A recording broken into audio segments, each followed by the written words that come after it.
এবার একটু এর ক্লাসিফিকেশনে চলে যাই। দেখো ঘর্ষণ বলকে ভাইয়া দুই ভাগে বিভক্ত করা হয়েছে, একটা হচ্ছে স্থিতি ঘর্ষণ বল আর একটা হচ্ছে গতি ঘর্ষণ বল।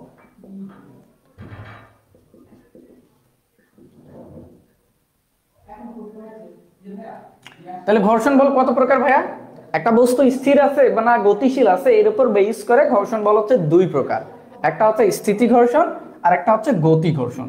তো স্থিতি ঘর্ষণটা আবার কি ভাইয়া?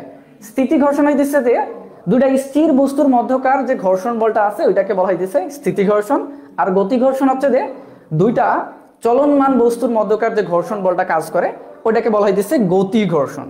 তাহলে আশা করি স্থিতি ঘর্ষণ গতি ঘর্ষণ বুঝাইতে পারছি। এখন একটু এক্সাম্পল দিতেছি তাহলে বিষয়টা ক্লিয়ার হবে। স্থিতি ঘর্ষণ কি? দুইটা বস্তু স্থির থাকবে, স্থির থাকা অবস্থায় তাদের মধ্যকার যে ঘর্ষণ বলটা সেটাকে স্থিতি ঘর্ষণ বলে। তো ধরো এখন বর্তমানে আমি মেঝের উপর আছি, তো আমি স্থির, মেঝেটা তো আগে থেকে ফিক্সড, ও স্থির। তো এই যে মেঝে এবং আমি স্থির থাকা অবস্থায় আমাদের মধ্যে যে ঘর্ষণ বলটা কাজ করতেছে ভাইয়া সেটাকে বলা হইতেছে স্থিতি ঘর্ষণ বল। দেখো মেঝেও স্থির আমিও স্থির, দুটো স্থির বস্তুর মধ্যকার যে ঘর্ষণ বলটা কাজ করবে সেটা হচ্ছে স্থিতি ঘর্ষণ বল। তাহলে স্থিতি ঘর্ষণ বলটার এক্সাম্পল ক্লিয়ার। এবার আমরা একটু গতি ঘর্ষণের দিকে তাকাই। দেখো গতি ঘর্ষণে কি বলছি যে একটা বস্তুর সাপেক্ষে আরেকটা বস্তু যদি গতিশীল হয় তাহলে তাদের মধ্যকার যে ঘর্ষণ বলটা কাজ করে সেটাকে বলা হইতেছে গতিশীল ঘর্ষণ বল। তো এখন মেঝেটা তো সবসময় স্থির থাকবে, তো দেখো ওর সাপেক্ষে আমি কিন্তু সবসময় চলমান বা চলতেছি, এখন চলতেছি। তো যেহেতু চলতেছি, এই যে আমি চলতেছি, আমার চলমান অবস্থায় গতির বিপরীতে একটা বাধা পাইতেছি, এই যে বাধা দিতেছে আমাকে সেই বাধা বলটাকে বলা হইতেছে এখানে গতি ঘর্ষণ বল। তাহলে স্থিতি ঘর্ষণ বল গতি ঘর্ষণ বল আমাদের কাছে ক্লিয়ার কিনা একটু বলো তো দেখি।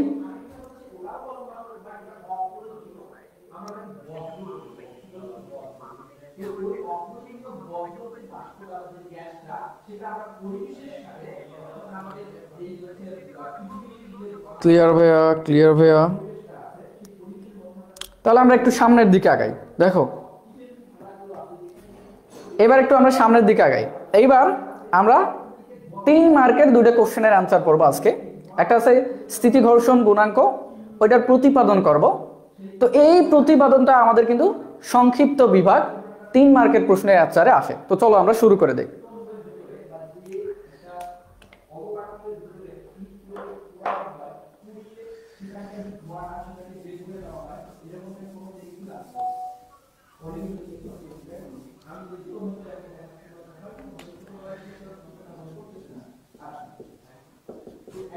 স্থিতি ঘর্ষণ গুণাঙ্ক mu s is equal to fs divided by r।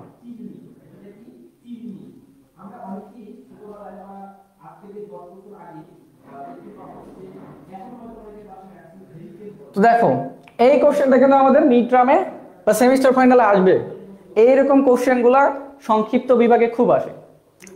তো কোশ্চেনটা বলতেছে যে দেখাও যে স্থিতি ঘর্ষণ গুণাঙ্ক mu s is equal to f s divided by r, এইটা আমাদেরকে প্রতিপাদন করতে বলতেছে। তো প্রতিপাদন করা বা কিছু প্রমাণ করা মানে কি ভাইয়া? কিছু অনুমান করে নাও বা ধরে নেওয়া। তো আমরা কিছু আগে অনুমান করে নেই বা ধরে নেই। লেখা দেখা যায় কি?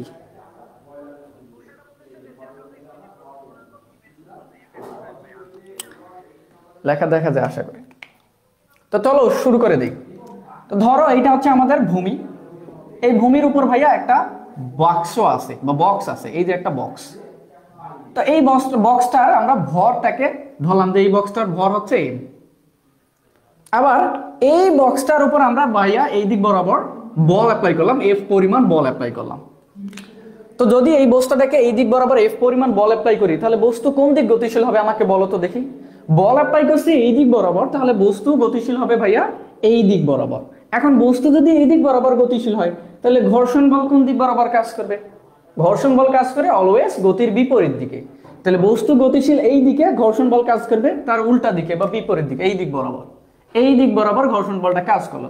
তো এই ঘর্ষণ বলটাকে ধরলাম ভাইয়া এফএস। এখানে এফএসটা কি ভাইয়া? স্থিতি ঘর্ষণ বল। স্থিতি ঘর্ষণ বল আমি একে প্রতীকগুলো এগুলোকে সাইডে লিখে দিতেছি, এরপর এটাকে আরেকটু ভালোভাবে বুঝাইতেছি যে এফএস হচ্ছে স্থিতি ঘর্ষণ বল, ঘর্ষণ বল। এফ হচ্ছে প্রযুক্ত বল, আর হচ্ছে উলম্ব প্রতিক্রিয়া, সরি আর তো এখানে দেইনি, এম হচ্ছে বস্তুর ভর। তো দেখো এখানে একটা বস্তু আছে বা বাক্স আছে, বাক্সের উপর এফ বল প্রয়োগ করছি, তাহলে বাক্স ওই দিক বরাবর গতিশীল হইতেছে। তো যেহেতু তার গতি এই দিক বরাবর, ঘর্ষণ বল অবশ্যই তার বিপরীত দিক দিয়ে কাজ করবে, এই বরাবর কাজ করতেছে। এখন ভাইয়া এটা যেহেতু একটা বাক্স, এটার যেহেতু একটা ভর আছে অবশ্যই, তাহলে তার ওজনও থাকবে। তো এটার যেহেতু একটা ভর আছে, তাহলে এর ওজন কাজ করবে খাড়া নিচের দিকে। কোন বস্তুর ওজন সবসময় কাজ করে কোন দিকে? পৃথিবীর কেন্দ্রের দিকে বা খাড়া নিচের দিকে। তো যেহেতু এটা একটা ভর বিশিষ্ট বস্তু, তাহলে এর ওজন কাজ করবে খাড়া নিচের দিকে। তো ওজনটাকে ধরলাম যে ডাব্লিউ, যার মান হচ্ছে এমজি। এই মানটা দিলেও হবে, না দিলেও হবে, না দিলেও সমস্যা নেই। তাহলে এই যে বস্তু, এই বস্তুর ওজন কাজ করতেছে কোন দিক বরাবর? খাড়া নিচের দিকে। ওজন কাজ করতেছে বা ওজন ক্রিয়া করতেছে নিচের দিকে। দেখো ওজন কিন্তু একটা ক্রিয়া বল, আর আমরা নিউটনের তৃতীয় সূত্রে কি পড়ে আসছি যে প্রত্যেক ক্রিয়ারই একটা সমান ও বিপরীতমুখী প্রতিক্রিয়া থাকে। তো যেহেতু ওজন নিচের দিকে কাজ করতেছে, ক্রিয়া করতেছে, তাহলে এই মাটি কি করবে? চেয়া দেখবে, ও তো একটা প্রতিক্রিয়া বল দেবে। তো এই প্রতিক্রিয়া বলটা কোন দিক বরাবর হবে? এই যে এই দিক বরাবর হবে প্রতিক্রিয়া বলটা। তো এই প্রতিক্রিয়া বলটাকে ধরলাম ভাইয়া আর, এই আর এর ভ্যালু হচ্ছে ডাব্লিউ এর সমান। এতটুকু বুঝছি কিনা আমাকে বলো তো দেখি, এতটুকু বুঝছি কিনা? আমি আবার এই বিষয়টাকে একটু সামারাইজ করে দিতেছি। এটা হচ্ছে ভূমি, ভূমির উপর একটা বস্তু আছে বা বাক্স আছে যার ভর এম, এটাকে এই দিক বরাবর বল অ্যাপ্লাই করা হয়েছে এফ পরিমাণ বল, যার কারণে সে এই দিক বরাবর গতিশীল হবে। আর যদি এই দিক বরাবর গতিশীল হয়, ঘর্ষণ বল কাজ করবে তার বিপরীত দিক দিয়ে, ঘর্ষণ বলটা হচ্ছে এফ এস। আর এই যে বস্তুটা, এর ওজন কাজ করতেছে খাড়া নিচের দিকে, নিচের দিকে বা পৃথিবীর কেন্দ্রের দিকে। তো যেহেতু ওজন ক্রিয়া করতেছে নিচের দিকে, মাটি কি করবে? একটা প্রতিক্রিয়া বল দেবে। প্রতিক্রিয়া বলটা কি হবে? এই যে ওজনের সমান বাট বিপরীতমুখী, এইটার বিপরীতমুখী। এটা বুঝছি আমরা, আশা করি।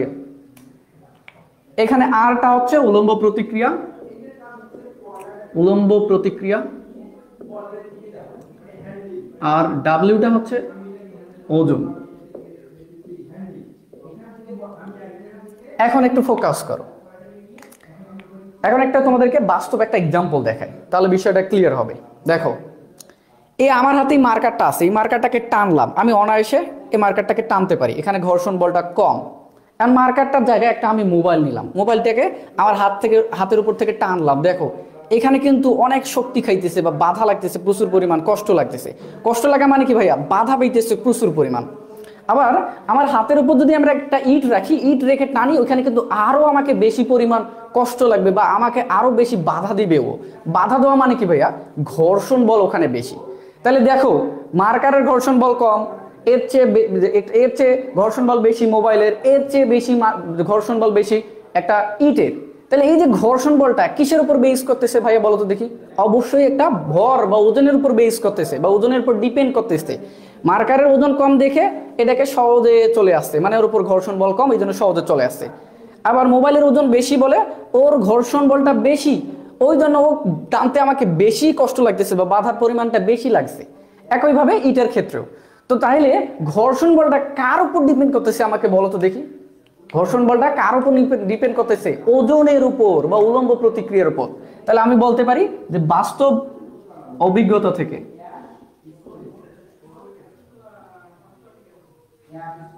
বাস্তব অভিজ্ঞতা থেকে এখানে লিখে দিবা, একটু লিখে দিই অভিজ্ঞতা থেকে। বাস্তব অভিজ্ঞতা থেকে তুমি বলতে পারো যে ঘর্ষণ বল এফ এস, এই যে ঘর্ষণ বল কার সমানুপাতিক? ওজন বা উলম্ব প্রতিক্রিয়ার সমানুপাতিক। এখানে লিখে দিবা বাস্তব অভিজ্ঞতা থেকে ঘর্ষণ বল ওজন তথা উলম্ব প্রতিক্রিয়ার সমানুপাতিক, উলম্ব প্রতিক্রিয়ার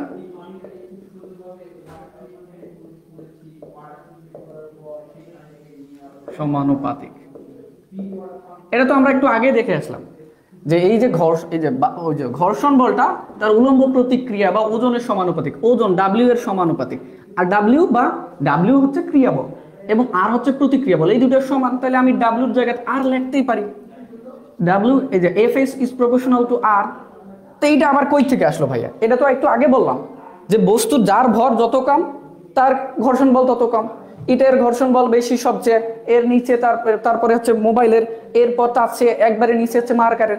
তো যেহেতু ঘর্ষণ বলটা ভরের উপর ডিপেন্ড করতেছে, ভরের সমানুপাতিক, জাস্ট ওই জিনিসটাই লিখছি যে ঘর্ষণ বল ওজনের সমানুপাতিক, ধরলাম এখানে ওজনের সমানুপাতিক, এই যে ডাব্লিউ সমানুপাতিক।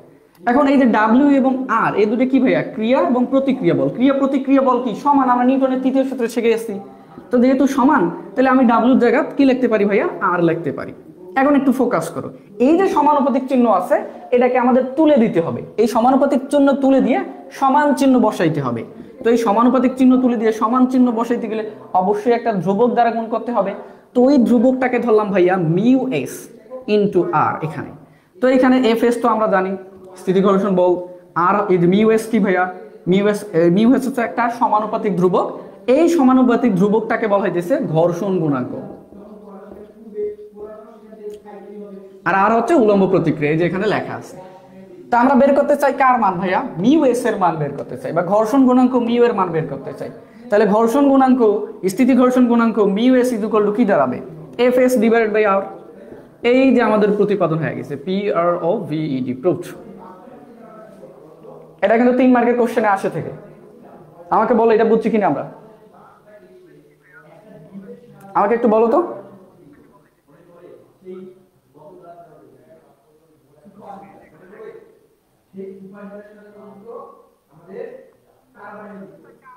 আমাকে একটু বলো আমরা এটা বুঝছি কিনা।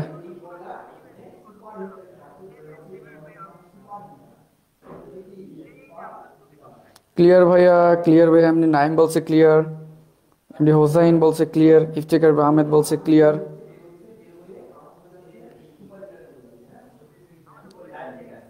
জি স্যার ক্লিয়ার, সাব্বির বলছে ক্লিয়ার।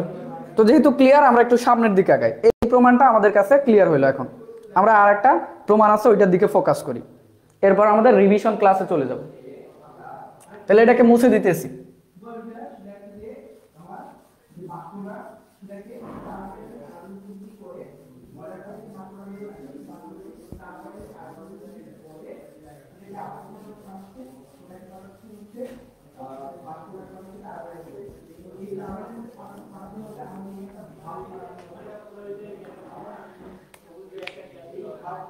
সকলে বলছে ক্লিয়ার ক্লিয়ার। তো আমি এবার একটু সামনের প্রমাণের দিকে যাই। এবারকার প্রমাণটা হচ্ছে যে দেখাও যে স্থিতি ঘর্ষণ গুণাঙ্ক স্থির কোণের ট্যানজেন্টের সমান।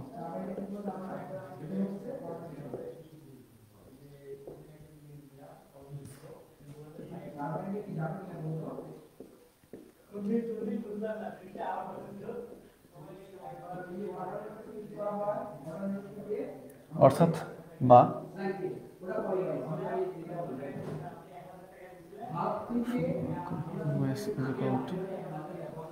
কোশ্চেনটা একটু দেখি।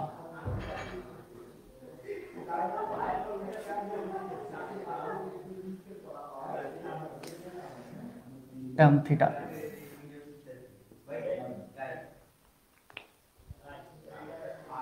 তাহলে আমরা এই প্রমাণটার দিকে ফোকাস করি।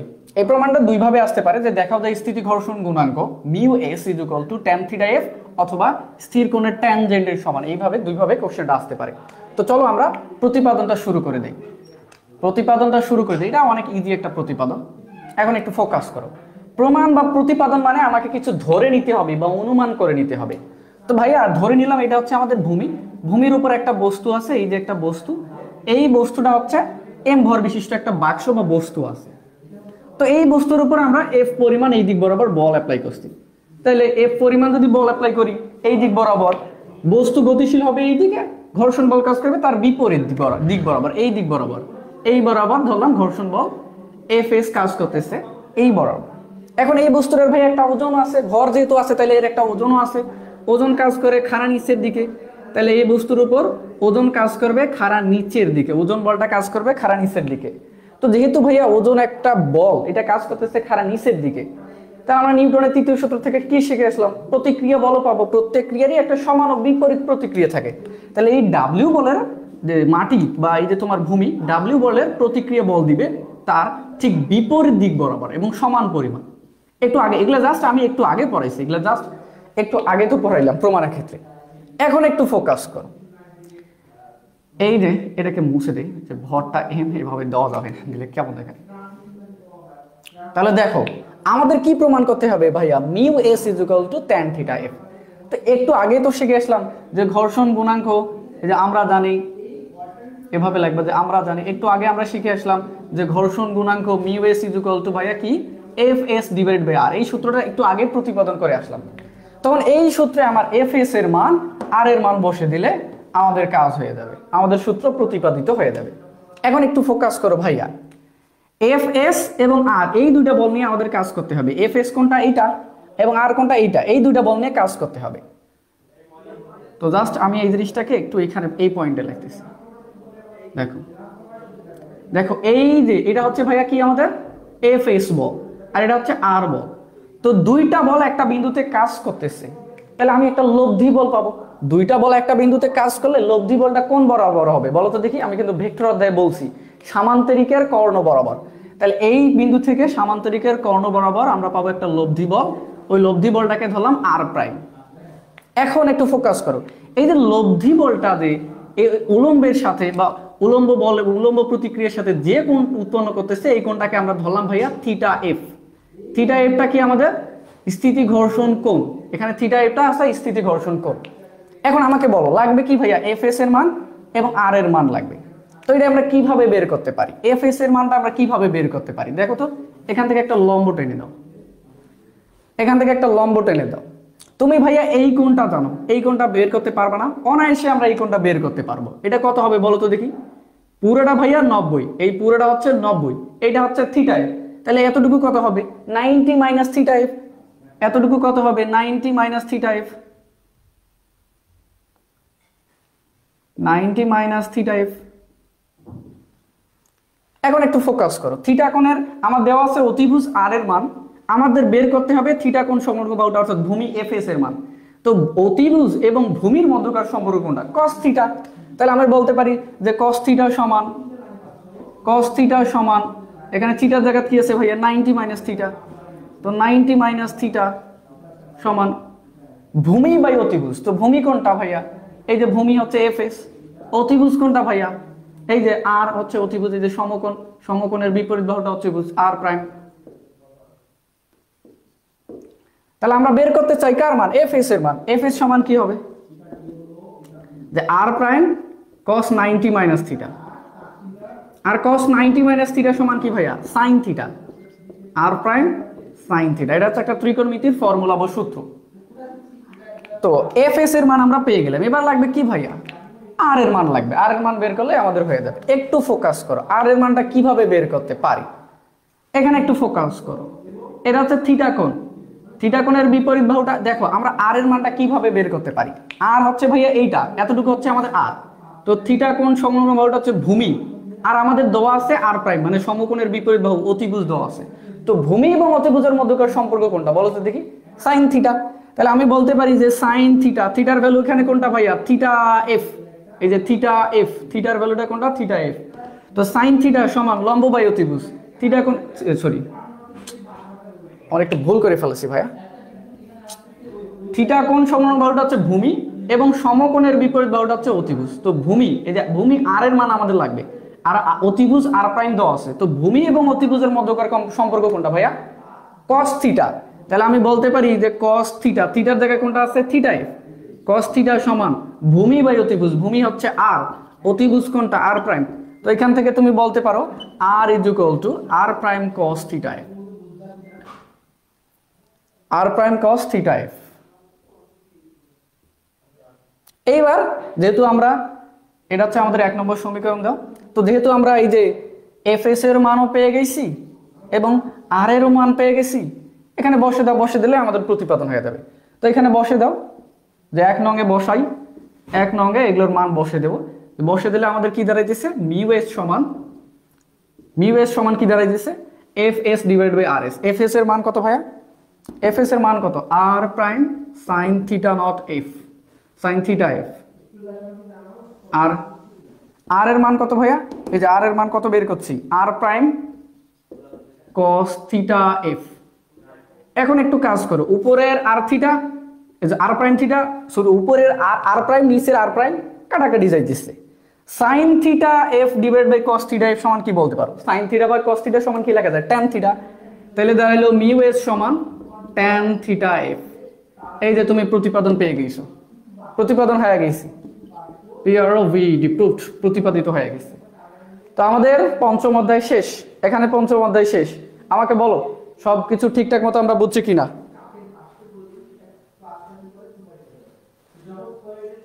একটু বলো তো, দ্রুত কমেন্ট করো।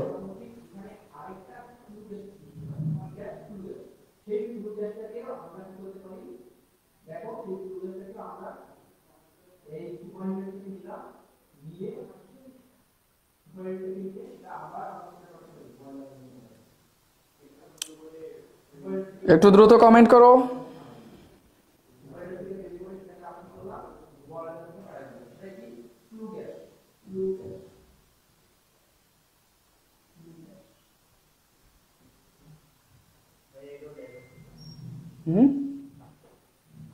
আমার মোবাইলের সমস্যা মনে হয়, যে কমেন্ট টমেন্ট আটকে গেছে এখানে।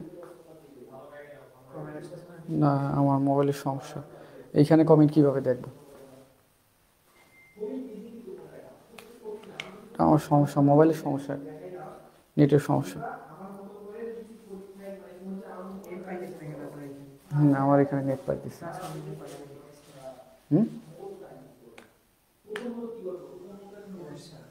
আচ্ছা, ও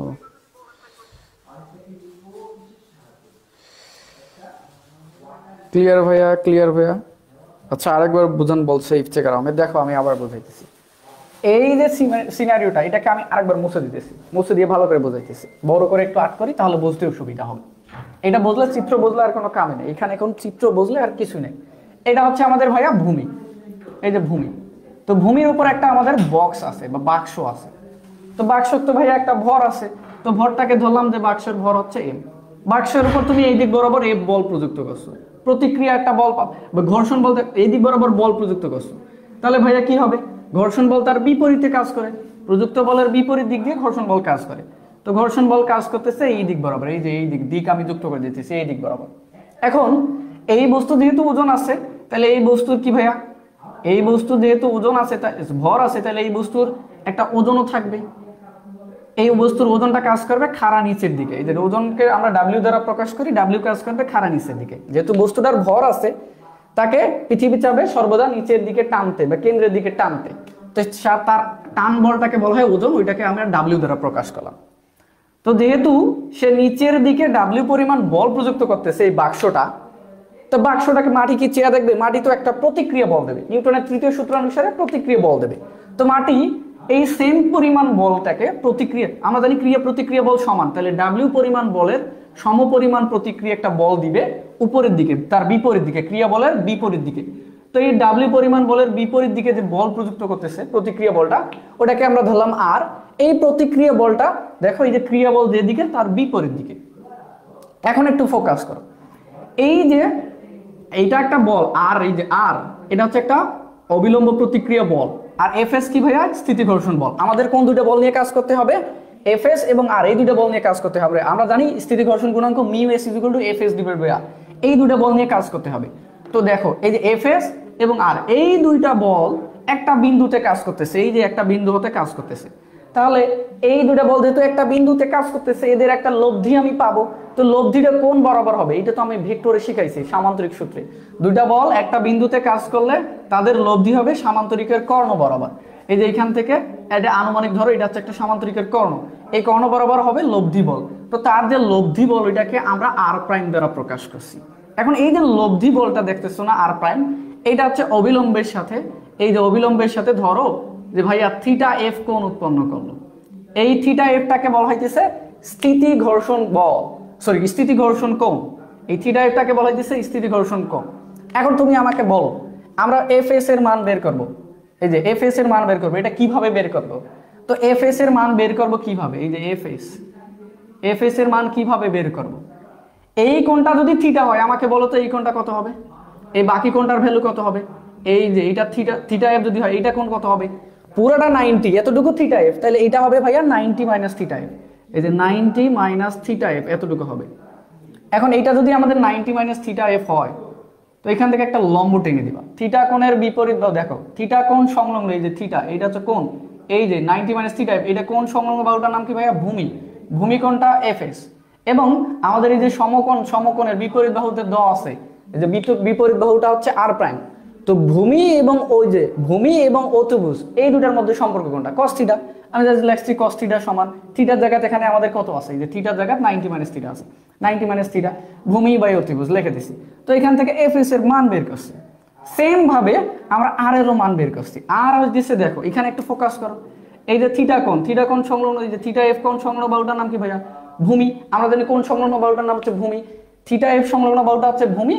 আর আমাদের সব সময় দেওয়া থাকবে অতিভুজ, দেখো অতিভুজের ভ্যালুটা দেওয়া আছে, যে সমকোণের বিপরীত বাহুটা অতিভুজ। তো ভূমি এবং অতিভুজের মধ্যকার সম্পর্ক কোনটা ভাইয়া, বলো তো দেখি, cos থিটা। এই যে cos থিটা, থিটার জায়গায় কি theta, theta F, cos theta সমান ভূমি বাই অতিভুজ আমি লিখছি। এখান থেকে অতিভুজ আর সমান মান বের করছি, জাস্ট এইটা এখন এই 1 নম্বর সমীকরণে বসে দিছি, এই দুইটা মান 1 নম্বর সমীকরণে বসে দিছি, কাটাকাটি করে আমাদের প্রতিপাদন হয়েছে। ওকে ভাইয়া, সকলে বলছে ক্লিয়ার?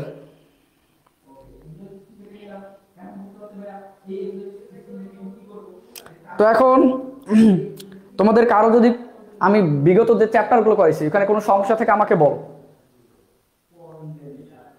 বিগত চ্যাপ্টারগুলোতে কারো কোনো সমস্যা থাকলে আমাকে বলো।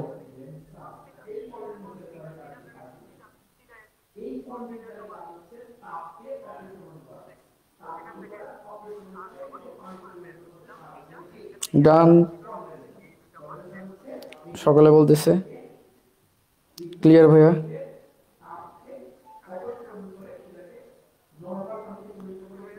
আমাকে বলো তোমাদের কি কারো কোনো চ্যাপ্টারের সমস্যা আছে, কারো কোনো চ্যাপ্টারের সমস্যা আছে? আমি আজকে ভেক্টর অধ্যায়টাকে একটু দু একটা অঙ্ক করাই তোমাদের ভেক্টর অধ্যায়। ভেক্টর অধ্যায়ে যে দুইটা অঙ্ক খুবই ইম্পর্টেন্ট। তো তোমাদের তো সূত্র শিখাইছি, অঙ্ক তো তোমরা নিজে করতে পারো, বাট আমি দুই একটা অঙ্ক করাইতেছি। আমি অঙ্ক করাই দিয়েছিলাম আমাদের লেকচারে, তারপরেও এখানে করাইতেছি যেহেতু তোমাদের কোনো সমস্যা নাই। ভেক্টর চ্যাপ্টারে কারো কোনো সমস্যা থাকলে আমাকে বলো, আমি সমাধান করে দিতেছি।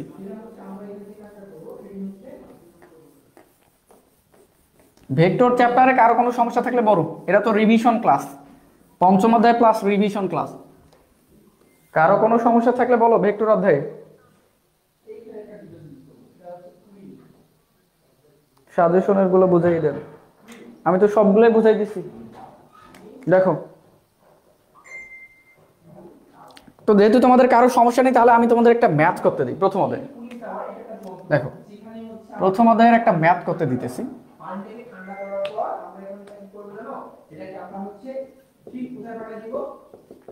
ঠিক হচ্ছে আমরা আবার এটাকে কনডেন্সারের মধ্যে পাঠিয়ে দিব, পানিকে ঠান্ডা করে আমরা কোথায় দিব, কনডেন্সারে পাঠিয়ে দিব। পানিকে ঠান্ডা করলাম, ঠান্ডা করে কোথায় পাঠিয়ে দিচ্ছি, কনডেন্সারে পাঠিয়ে দিচ্ছি। কনডেন্সারে কি করবে, কনডেন্সার হচ্ছে ওই পানিটাকে আবার কি করবে, যদি ওই পানিটার মধ্যে তাপ থাকে ওই তাপটাকে অপসারণ করবে, যদি ওই পানির মধ্যে তাপ না থাকে ওই পানিটাকে আবার কোথায় পাঠিয়ে দিবে জানো, এই যে এখানে যে ফিড ওয়াটার পাম্প, এই ফিড ওয়াটার পাম্পের মধ্যে পাঠাই দিবে। দেখো এই যে এখানে যে ফিড ওয়াটার পাম্প, এই ফিড ওয়াটার পাম্প, আচ্ছা এই ফিড ওয়াটার পাম্পের মধ্যে পাঠাই দিলে এখানে একটা ছোট্ট একটা পাম্প আছে, এই পাম্পটা আমরা পানিটাকে এই কনডেন্সার থেকে পানিটাকে নিয়ে এই পাম্পের সাহায্যে আমরা ফিড ওয়াটার পাম্পের মধ্যে পৌঁছাই দেব। ঠিক আছে, এখানে একটা পাম্প দেওয়া হয়। এই ম্যাথটা করো তো দেখি, সকলে এই ম্যাথটা করো।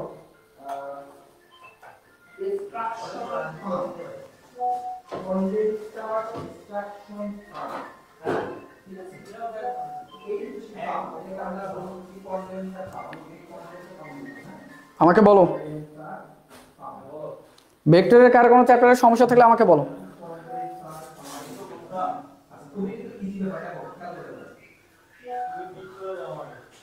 এই ম্যাথটা করো তো দেখি, আমরা এই ম্যাথ আমি করাইছি, কিন্তু দেখো এই ম্যাথ কিভাবে করতে হয় একটু আমি সলিউশন করে দিই যদি না পারি।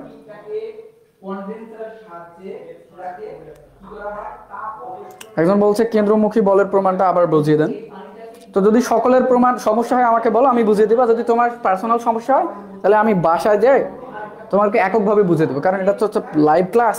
এখানে তোমার সমস্যা একটা, আরেকজনকার সমস্যা আরেকটা বেরাবে।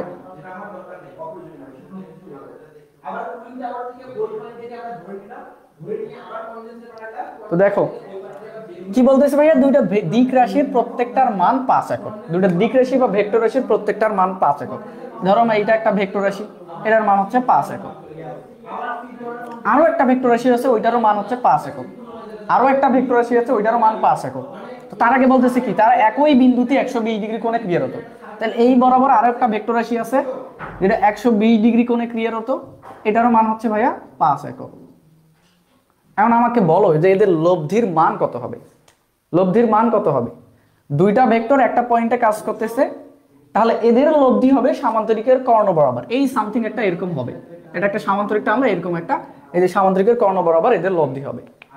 তো এই কর্ণ বা লব্ধির মানটাই আমরা বের করতে চাই। লব্ধি আর এর মান কত হবে, এটা কিন্তু সূত্র শিখাইছি যে লব্ধি আর এর মান বের করার সূত্র হচ্ছে √p² + q² + 2pq cos alpha. তো এখানে p ধরো এটা হচ্ছে ভেক্টর, প্রথম ভেক্টরটা এটা হচ্ছে p, আর এটা পরের ভেক্টর এটা হচ্ছে q। তো p এর মান কত 5, q এর মান কত 5 + 2, p এর মান 5, q এর মান 5, কিন্তু এদের মধ্যবর্তী কোণ cos 120 ডিগ্রি। আর এটাকে যদি একটু ক্যালকুলেট করো ক্যালকুলেশনে, তাহলে आंसर দাঁড়াবে তোমাদের 5 একক। দেখো এটা ক্যালকুলেট করলে দাঁড়াইতেছে 5 একক। জাস্ট এই যে তুমি এই সূত্র অ্যাপ্লাই করে লব্ধির মান বের করে দিবা। এই অঙ্কটা কিন্তু একটু ইম্পর্টেন্টের তালিকায় আছে, এটা মিড টার্মে আসার সম্ভাবনা আছে। এরকম অঙ্ক মিড টার্মে আসার সম্ভাবনা অনেক বেশি, সেমিস্টার ফাইনালও তো আসতে পারে। এই যে মিড টার্ম বা সেমিস্টার ফাইনালও এই অঙ্কটা আসার সম্ভাবনা অনেক বেশি। আর যারা ফোর্থে থার্ডে আছে তাদের ফোর্থে ইঞ্জিনিয়ারিং মেকানিক্স নামে একটা বই আছে, তো এখানে কিন্তু এটা সবচেয়ে বেশি কাজে দেবে।